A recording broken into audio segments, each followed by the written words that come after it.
নির্বাচনের তফসিল ঘোষণার আগে তিস্তা মহাপরিকল্পনা কাজের উদ্বোধনের দাবিতে লালমনিরহাটের হাতীবান্ধায় গণমিছিল ও সমাবেশের আয়োজন হয়েছে। সেখানে আছেন সহকর্মী মাজেদ মাসুদ, যুক্ত হচ্ছি সরাসরি তার সাথে।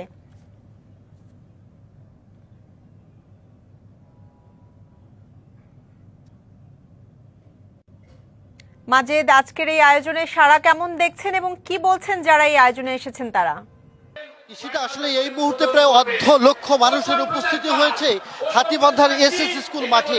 এই সমস্ত মানুষ তারা তিস্তার কড়াই গ্রাসে নিষ্পেষিত হয়েছেন। আজ তাদের দাবি একটাই, তারা নির্বাচনী তফসিল ঘোষণার আগে তিস্তা মহাপরিকল্পনা কাজের শুভ উদ্বোধনের দাবি জানাচ্ছেন। এই আন্দোলনে যিনি ডাক দিয়েছেন বিএনপির কেন্দ্রীয় কমিটির সাংগঠনিক সম্পাদক আসাদুল হাবিব দুলু, আমরা তার কাছেই জানবো, একটু জানতে চাই কেন নির্বাচনী তফসিল ঘোষণার আগে আপনারা এই মহাপরিকল্পনার কাজের উদ্বোধনের দাবি জানাচ্ছেন? আপনারা সবাই জানেন যে এই সরকারের প্রায় 1 বছর অতিক্রম হয়ে গেল।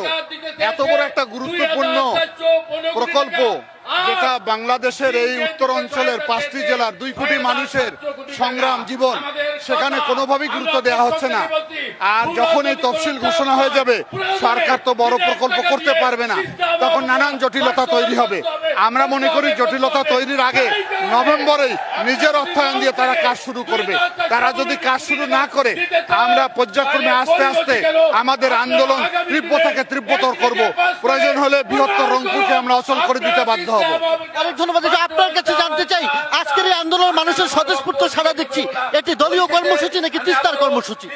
এটা হলো তিস্তা নদী রক্ষা আন্দোলনের কর্মসূচি। আপনারা জানেন যে আমরা গত ফেব্রুয়ারি মাসে এই ব্যানারে আন্দোলন করেছিলাম তিস্তা পারের মানুষের অধিকার আদায়ের জন্য।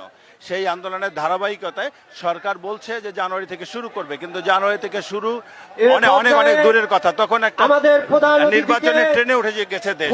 অতএব আমরা অবিলম্বে এটা শুরু করার দাবি জানাচ্ছি। অনেক ধন্যবাদ। আসলে আমি যদি আপনাকে বলি, এই সমস্ত মানুষের দাবি একটাই, আর কোনো আশ্বাস নয়, জানুয়ারি ডিসেম্বর নয়, তফসিল ঘোষণার আগে। আপনাকে অসংখ্য ধন্যবাদ।